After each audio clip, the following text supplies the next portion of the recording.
हाँ जी, सत श्री अकाल, नमस्ते, आदाब, की हाल चाल जी? कैसे हो सारे? ठीक हो? आई होप कि आप सब ठीक होंगे और स्वस्थ होंगे।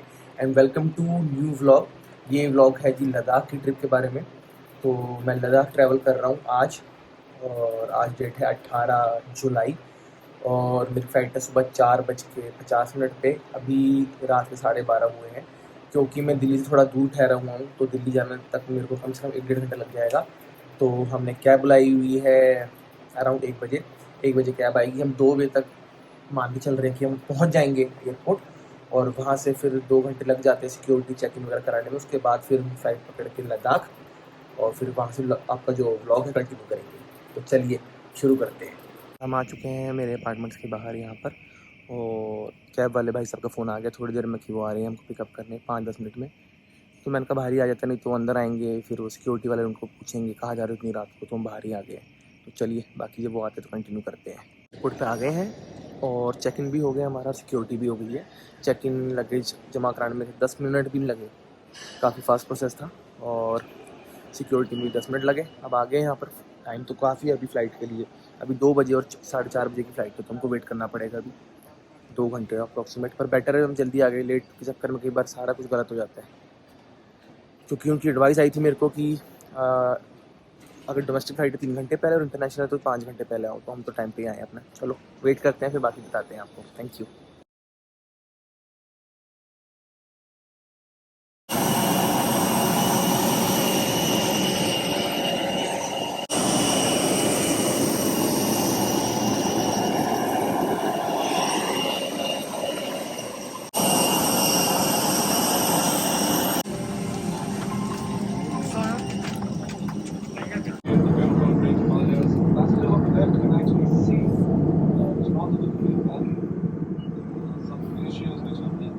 On the left-hand side, not so much visible on the right.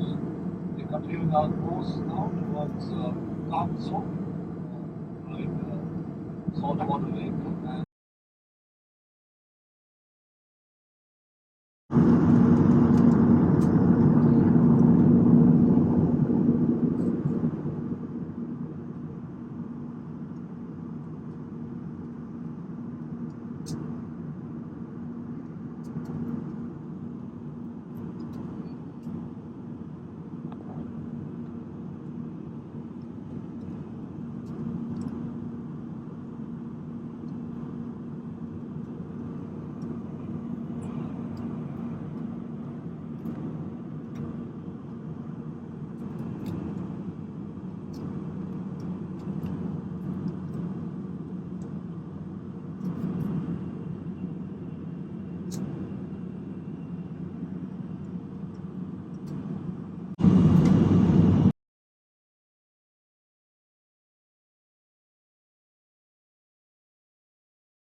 और जी हम अपने होटल में आ चुके हैं। ऑलरेडी मेरे को आए हुए 2 ढाई घंटे हो गए हैं, पर आके थका इतना हुआ था कि मैं सिर्फ लेटा, और लेटे लेटे नींद आ गई।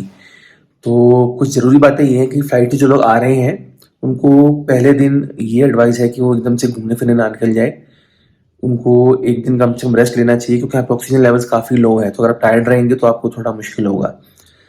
तो जो लोग बाय रोड आ रहे हैं वो तो धीरे-धीरे, मतलब उनको आदत पड़ जाती है ना, लेवल धीरे-धीरे कम होता है। जो फ्लाइट से आ रहे हैं, एकदम प्लेन से एकदम हिली एरिया पे आ रहे हैं, उनके लिए एडवाइस है कि एक दिन पूरा अपना रेस्ट करो, उसके बाद आपको कहीं निकलना है तो बाहर जा सकते हो लॉन्ग लॉन्ग जर्नी पे। आसपास की छोटी मोटी वॉक पे जाना है, मार्केट वगैरह जाना है तो वो अच्छी बात है, वो आप जा सकते हो। दूसरी बात ये है कि यहाँ पे उतरते के साथ ही बड़ा स्मूथ रहा, छोटा सा एयरपोर्ट है, डिफेंस एयरपोर्ट है, तो यहाँ पे फोटोग्राफी वीडियो बिल्कुल अलाउड नहीं है। उतरते के साथ ही लद्दाख में सबसे पहले हमको उन लोगों ने, एक तो बहुत सीनिक व्यू है जब उतरता, पर मैं कैप्चर नहीं कर पाया क्योंकि वो गवर्नमेंट ऑफ इंडिया के रूल्स के अगेंस्ट है और हम रूल्स को फॉलो करते हैं। तो जब मैं हमको फ्लाइट वहाँ पे उतरी है तो बहुत सीनिक व्यू था, पहाड़ों के बीच में उन्होंने लैंड कराया है बहुत ही मतलब अच्छी तरीके से। उसके बाद वहाँ पे उन लोगों ने 3 ग्रुप में बांट दिया हमको, 3 बसें हमको लेकर गई है एयरपोर्ट के अंदर। एयरपोर्ट थोड़ा सा ही मतलब जहाँ पे टर्मिनल है वो 2 मिनट 3 मिनट का होगा बस में, बस सफर इतना ही हुआ। वहाँ पे उतरते के साथ ही सिर्फ 3 या 4 जो है बैगेज बेल्ट्स है, वहाँ पे बैगेज उठाया हमने। उसके बाद जैसे मेरे पास पुर्तगाली नेशनलिटी है तो उस फॉरेनर्स के लिए एक फॉर्म भरना पड़ता है उनको कि आप कहाँ रह रहे हो, कितने दिन के लिए रह रहे हो, क्या करना है, जो भी है वो भरा हमने। बाहर क्या नाम है, मेरे होटल वाले ने मेरे को टैक्सी भेजी हुई थी, हम टैक्सी में बैठे यहाँ पर आ गए हैं ना। पर यहाँ पर अगर आपके पास लद्दाख का प्रीपेड या पोस्टपेड सिम है तो ही चलेगा। अगर आपके पास कहीं का भी पूरी कंट्री में मतलब इंडिया में कहीं का भी सिम कार्ड है प्रीपेड है, वो यहाँ पर नहीं चलेगा, बंद हो जाएगा। और अगर आपके पास यूरोप का भी कोई रोमिंग सिम चल रहा है तो वो भी यहाँ पे आके बंद हो जाएगा। पर अगर आपके पास इंडिया में किसी भी सिटी का, Delhi, Punjab, Haryana, Himachal, Rajasthan for example, in city की कोई पोस्टपेड प्लान आपके पास है तो वो यहाँ पे आके चलेंगे, क्योंकि यहाँ पे आपको पता है border area Pakistan and Tibet border पड़ जाता है। तो उन चीज़ों को ध्यान में रखते हुए, और डिफेंस एयरपोर्ट है तो प्रीपेड सिम को वो लोग वैलिड यहाँ पे नहीं करते हैं।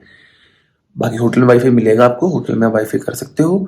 और यहाँ पे आके आप अपना जो है प्रीपेड सिम भी ले सकते हो लद्दाख में, एयरटेल का या फिर बीएसएनएल की सबसे ज़्यादा कवरेज है यहाँ पे, बीएसएनएल कवरेज सबसे ज़्यादा है, वो भी यहाँ पर आके ले सकते हो। पर वो आपको एकदम एयरपोर्ट पे नहीं मिलेगा, आपको बाजार में आके मिलेगा। और बाजार जो है जिसको हम लोग मेन बाजार बोलते हैं यहाँ पर इनकी लोकल लैंग्वेज में, वो मेन बाजार जो है एयरपोर्ट से बाय कार 5 मिनट्स की दूरी पे है। तो मैं काफ़ी रेस्ट कर लिया मैंने, अभी मेरे को लगता है मैं ठीक हूँ, थोड़ा बहुत वॉक पे जाऊँगा तो ठीक हो जाएगा। टेम्परेचर बहुत कम है यहाँ पे, 10 डिग्री है, दिल्ली में अभी था 33। अच्छा लग रहा है यहाँ पे, दिल्ली में तो उबल गए थे। और अब मैं थोड़ा आसपास की वॉक पे जाऊँगा थोड़ा, और फिर बाकी आप कुछ और दिखाएंगे। Thank you. ये हम आगे हैं मेरे होटल की छत पे, जहाँ पे मैं स्टे करा हुआ है मैंने, उसकी छत पे आए हैं। छत से भी बहुत ही ब्यूटीफुल नज़ारा दिख रहा है, बहुत ही शानदार। नीचे ये मार्केट है सारा, LIC का ऑफिस है, bike riding gears and accessories, library भी है, स्वीट्स एंड नमकीन शॉप है। उधर दूर मेरे हिसाब से कहीं वो मोनेस्ट्री है या कुछ है।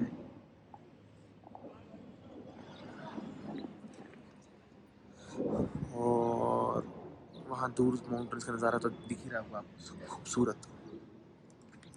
यहाँ पे मेरे हिसाब से एक मस्जिद है, मॉस्क है। और यहाँ पे अगर देखा जाए तो मेरे हिसाब से गुरुद्वारा है। दूर है काफ़ी, बट हम ट्राई करेंगे उधर जाने की।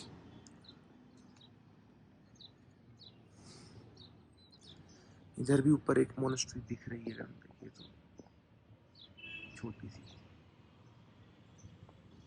अगर हम यहाँ से देखें टेरेस की दूसरी तरफ से तो स्नो कैप्ड माउंटेन्स आपको दिख सकते हैं,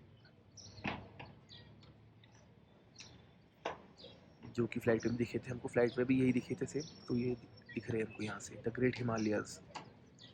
और जिस गुरुद्वारे की मैं बात कर रहा था थोड़ी देर पहले आपसे कि ये कोई गुरुद्वारा है, वो बिल्कुल गुरुद्वारा ही है। और इस गुरुद्वारे का नाम है श्री दातुन साहिब। ये गुरु नानक देव जी ने 1516 में यहाँ पर मिसवाक का पेड़ लगाया था, तो उस पे ही निशान साहिब है। और उसी मिसवाक के पेड़ के बेसिस पे इसको दातुन साहिब गुरुद्वारा कहा जाता है। और ये जो सामने आप देख सकते हैं, ये मेरे हिसाब से शांति स्तूपा है, जिसको विश्व शांति स्तूपा भी कहा जाता है। ये रिसेंटली 1991 में जैपनीज जो बुद्धिस्ट थे उन्होंने बनाया है इसको। और यहाँ जाने के लिए कम से कम 500 सीढ़ियाँ चढ़नी पड़ती है, 500 सीढ़ियाँ। तो मोस्टली जो है इधर स्पिरिचुअलिटी के लोग जाते हैं या फिर फोटोग्राफी के लिए। जो ये वैसे निशान है, ये पीस, शांति का, विश्व में पीस और शांति के बनी रहे, उसके लिए उन लोगों ने ये चीज़ बनाई थी। ये है जी मेन बाज़ार लेह लद्दाख का। यहाँ पे बहुत अच्छा सिस्टम है, जैसे इंडिया में बहुत कम देखने को मिलता है कि बाज़ार के अंदर गाड़ी वगैरह अलाउड नहीं है जैसे यूरोप में होती है, तो ताकि लोग जो शॉपिंग कर रहे हैं वो बिना टेंशन के अपना घूम सकते हैं। तो दिल्ली में तो मैक्सिमम मॉल्स को छोड़ के, अगर जैसे for example Sarojini Nagar market ले लो, उधर गाड़ियाँ भी आती रहती है अंदर, और एक लिमिट के बाद ही सिर्फ वो है कि मतलब आप गाड़ी नहीं लेके जा सकते, और उसमें भी बीच में साइकिल आती है, कुछ आती है। यहाँ पे कुछ भी नहीं है, यहाँ पे बहुत सेफ्टी का ध्यान रखा गया है। यहाँ आपको हर तरीके का सामान मिल जाएगा। सिम कार्ड लेना है, सिम कार्ड, खाना खाना है, vegetarian non vegetarian, milk, water, phones, ATMs, सब कुछ है यहाँ पर। जो भी आपको बेसिक नेसेसिटी है आपकी, सारी आपको यहाँ पर मिल जाएगी।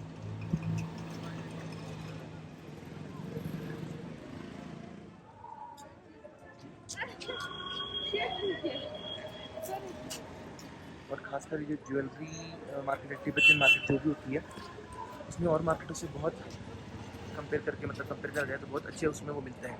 और आप देख सकते होंगे तो वहाँ पर एक फाइटर जेट उड़ रहा है, मैं कहीं ना कवर कर पाऊँगा नहीं कर पाऊँगा। फाइटर जेट, ये देखिए, अगर आप दिखाओगे, फाइटर जेट है ये।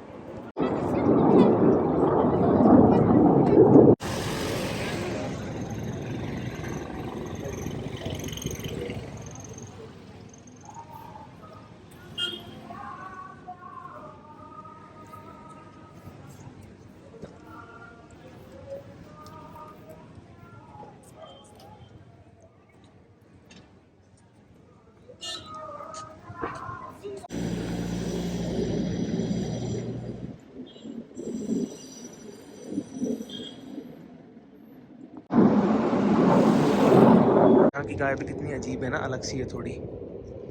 और मुझे आधा से पौना घंटा हो गया सिम कार्ड ढूंढते हुए। तो सिम कार्ड मिलनी बहुत मुश्किल है यहाँ पर। जो इंडियन नेशनल है उनके लिए आसान है, क्योंकि मेरे पास पोर्तुगीज पासपोर्ट है।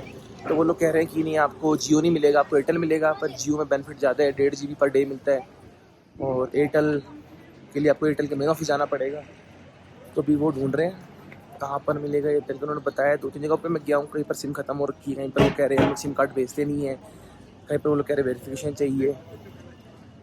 देखते हैं अभी कहाँ पे हमको सिम कार्ड मिलता है। अभी उन्होंने बोला मेन एयरटेल के ऑफिस जाओ, जो मेन बाजार में होता है, जाके देखते हैं क्या होता है। एक और बड़ी अच्छी बात है यहाँ पर कि यहाँ पर आप कहीं पर भी खड़े होकर सिगरेट नहीं पी सकते। डेडिकेटेड स्मोकिंग जोन्स है। तो 90% जगह पे आपको ये ऐसे लिखा हुआ दिखाई देगा, नो स्मोकिंग जोन। और ये बहुत सीरियस इनके जो पेनल्टीज है अगर आप स्मोक करते हो, इधर पकड़े जाते हो तो। और स्मोक करने के लिए डेडिकेटेड एरियाज है, तो वहाँ पे पी सकते हो, जो कि मेरे हिसाब से बहुत अच्छी एक चीज़ इन्होंने बनाई है। आफ्टर अनदर 2 घंटे, after another 2 hours, mission failed. Airtel वालों, जियो वालों के पास गया पहले। मैं जियो वाले कहते हैं हम इंटरनेशनल जो पासपोर्ट होल्डर उनको सिम कार्ड देते नहीं है। BSNL वालों के पास गया, वो कहते हैं सिस्टम डाउन है। एयरटेल पे गया, उन्होंने ट्राई किया, बाद में कहते हैं सर आपका वीज़ा नहीं है। मैं कहा मेरे पास OCI है, वीज़े की ज़रूरत ही नहीं है मेरे को। कहते नहीं, वीज़ा चाहिए हमको। मैं कहा ट्राई करो। उन्होंने फिर भी, लड़की हेल्पफुल थी, उसने ट्राई किया, डाला ऑनलाइन, पर रिजेक्ट हो गया। वो कहता है कि नहीं, ये वैलिड वीज़ा नहीं है। तो पता नहीं कैसे काम करते हो लोग। तो मतलब वीज़े से ज़्यादा जो इंपॉर्टेंस बोले, वैलिडिटी बोलो, तो OCI की होती। तो OCI को उन लोगों ने, उनको एक्सेप्ट करना चाहिए, पर करा नहीं। तो बात वही है आगे मुड़ के कि विदाउट सिम है, जो होटल का वाईफाई है वो यूज़ करना पड़ेगा, बाइक कोई वाईफाई चल नहीं रहा थी। चलो कल फिर ट्राई करते हैं एक बार।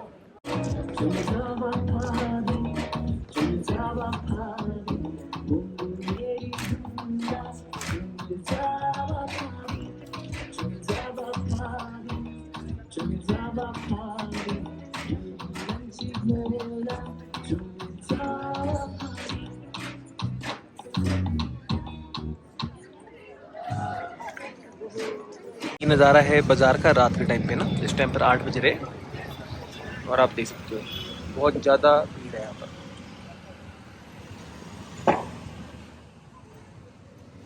हर स्टेट की गाड़ी मिलेगी यहाँ पे आपको, पंजाब, हरियाणा, दिल्ली, राजस्थान, साउथ की, मुंबई की।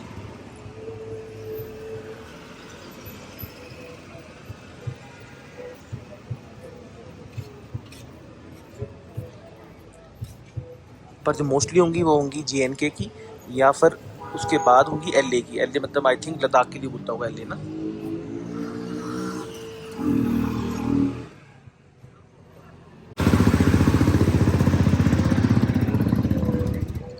और जी आज है 19 तारीख, और हम लोग तैयार हो गए, फ्रेश हो गए, नहा धो के। और अब देखते हैं कहाँ कहाँ कवर करते हैं आज। तो थकान अभी भी थोड़ी बहुत है, उतरी नहीं पूरी तरीके से, क्योंकि यहाँ पे ऑक्सीजन लेवल की वजह से ज़्यादा काम कुछ भी आप करते हो, ट्रैकिंग करते हो, कुछ करते हो, तो जो लोग यहाँ पे नहीं रहते, जो हैबिचुअल नहीं है, तो सांस ज़्यादा फूलते हैं, पानी बहुत पीना पड़ता है, तो पानी पी के एक तो पेट भर जाता है। उसके बाद कुछ भी आप वर्कआउट करते हो, जैसे आप शांति स्तूपा है जो उसमें 500 सीढ़ी है, उधर 2-3 लोगों से मैंने बात करी तो कह रहे अगर आपको 500 सीढ़ी चढ़नी है तो पूरा दिन लग जाएगा, आपको रुक रुक के चढ़नी पड़ेगी। आप कहोगे एकदम चढ़नी है तो आप थक जाओगे, बहुत ज़्यादा आपका सांस फूल जाएगा, तो वो चीज़ है।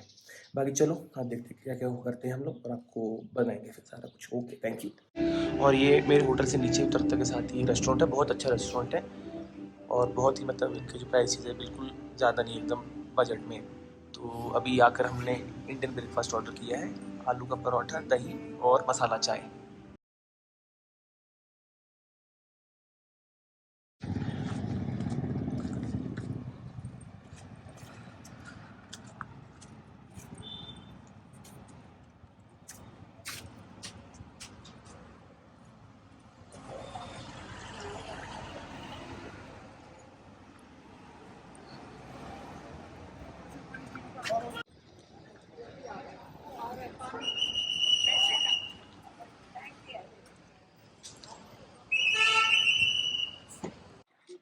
और ये है जी गुरुद्वारा मिसवाक साहिब, जो आपको मैंने कल बताया था आपको, ये वाला गुरुद्वारा है मिसवाक साहिब गुरुद्वारा।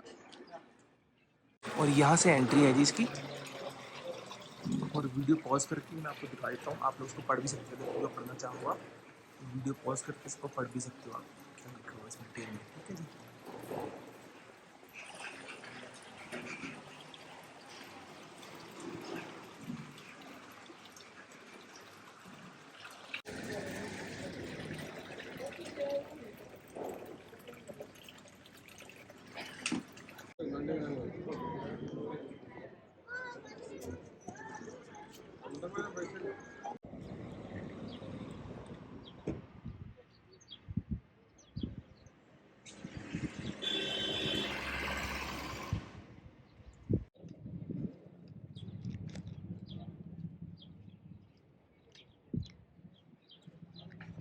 और आज है 20 जुलाई, और आज हमने सोचा है 4 चीज़ें कवर करने के लिए, ट्राई करेंगे अगर हो जाए तो।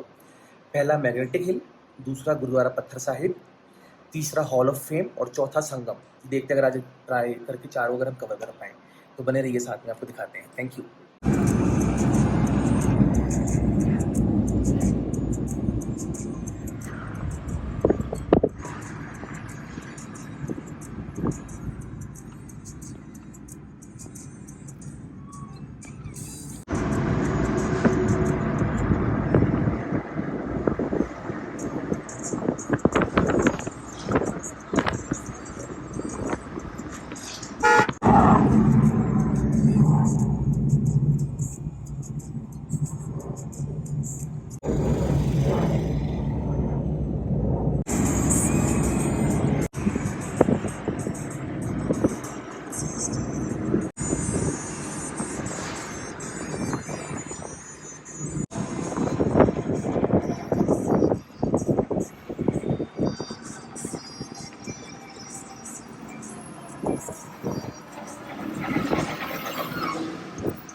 ये देख सकते हैं आप, गाड़ी अपने आप जा रही है, गाड़ी बंद है इस टाइम पर, बिल्कुल गाड़ी बंद है, गाड़ी चल नहीं रही है, और अपने आप ही आगे गाड़ी बढ़ रही है। मैग्नेटिक हिल है सामने, मैग्नेट पहाड़ों में, उसकी वजह से गाड़ी हमारी अपने आप आगे जा रही है, आप देख सकते हो। और बाकी डिटेल्स लिखी हुई है यहाँ पर कि किस वजह से कैसे क्या होता है यहाँ पे ना, ये पढ़ भी सकते हो वीडियो पॉज करके।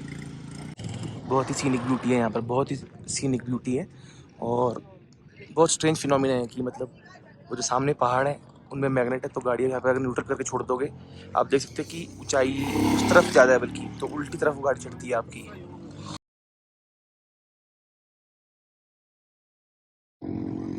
और यहाँ पर आप एक्टिविटीज़ वगैरह कर सकते हो अपनी, जैसे बाइक राइडिंग का करनी है तो रेंट पे दे देते हैं ऐसे। जैसे आप देख रहे हैं, दूर भी दिख रहा होगा आपको।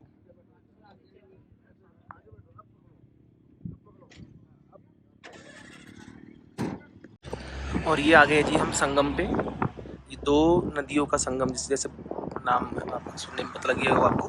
दो नदियाँ पे मिलती हैं, ये वाली है इंडस रिवर और ये है ज़ंस्कार रिवर। और ये दोनों मिलकर रिवर जो बन रही है, ये आगे पाकिस्तान तक जाती है रिवर आगे। आप देख सकते होंगे कि कलर थोड़ा अलग हो रहा है, वो थोड़ी मडी है, ब्राउन टाइप कलर की, और ये जो है ये ग्रीनिश टाइप की है ना। बाकी आप इस पर पढ़ भी सकते हैं, इस पर लिखा हुआ है, पॉज करके वीडियो कैसे क्या है डिटेल्स के बारे में। और नीचे आप देख सकते हैं, नीचे रिवर राफ्टिंग वगैरह भी हो रही है ना, इस टाइम पर वो कर रहे हैं। और ये जी हम आ गए हैं गुरुद्वारा श्री पत्थर साहिब।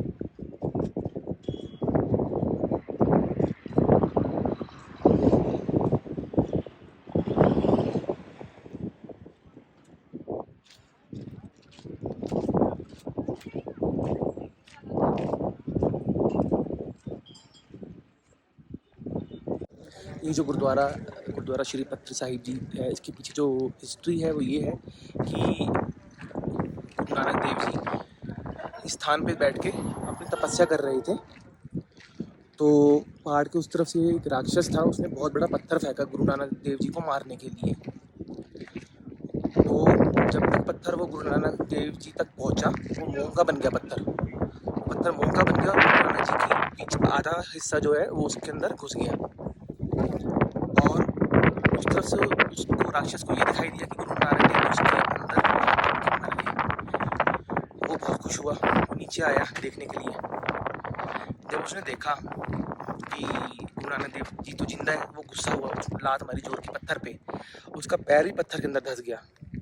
फिर वो समझ गया कि उसने बहुत बड़ी बेवकूफ़ी करी है, उसने ये भगवान जी के भक्त को मतलब मारने की कोशिश करी है, ये चीज़ गलत है। वो गिर पड़ा गुरु नानक जी के चरणों में और उनसे माफ़ी मांगी। गुरु नानक देव जी ने उनको बोला कि तेरी ज़िंदगी तभी सीधी होगी अब जब तू अपनी बाकी की ज़िंदगी लोगों की हेल्प करने में गुजारेगा अपनी। उसके बाद ये सब करने के बाद गुरु नानक देव जी यहाँ से होते हुए आगे कश्मीर कुछ निकल गए थे। ये हिस्ट्री है इसके पीछे। गुरु नानक देव जी आए भी यहाँ पर लोगों की पुकार पे थे, क्योंकि वो जो राक्षस था वो यहाँ के लोगों को बहुत तंग करता था, खा जाता था मार के उनको। तो उस वजह से गुरु नानक देव जी यहाँ पर आए थे, उस राक्षस को कैसे बोलूँगा, मतलब सही रास्ते पे लाने के लिए। और जब आप इसके अंदर जाते हैं गुरुद्वारे के अंदर, तो वो पत्थर अभी भी मौजूद है और उसके अंदर मतलब फ़ोटो खींचने अलाउड नहीं थी वहाँ पे। पर मैं देख के हैरान रह गया कि मतलब बिल्कुल ऐसा था, उस पत्थर के अंदर निशान ऐसे बना हुआ है जैसे गुरु नानक देव जी की पीठ जैसे घुसी है उसके अंदर। उनके सिर का वो हिस्सा दिख रहा है पूरा, और उनकी पीठ दिख रही है ऐसी पूरी, मतलब जैसे चमत्कार जैसे देखने को लगता है, ऐसे है एकदम। और जो राक्षस ने पैर मारे थे, उसके पैर के निशान भी उस पत्थर के ऊपर है। तो बहुत ही मतलब अच्छा दृश्य था। तो मेरा मतलब यही है कि अगर आप आ सको तो यहाँ पर ज़रूर आओ देखने के लिए इसको।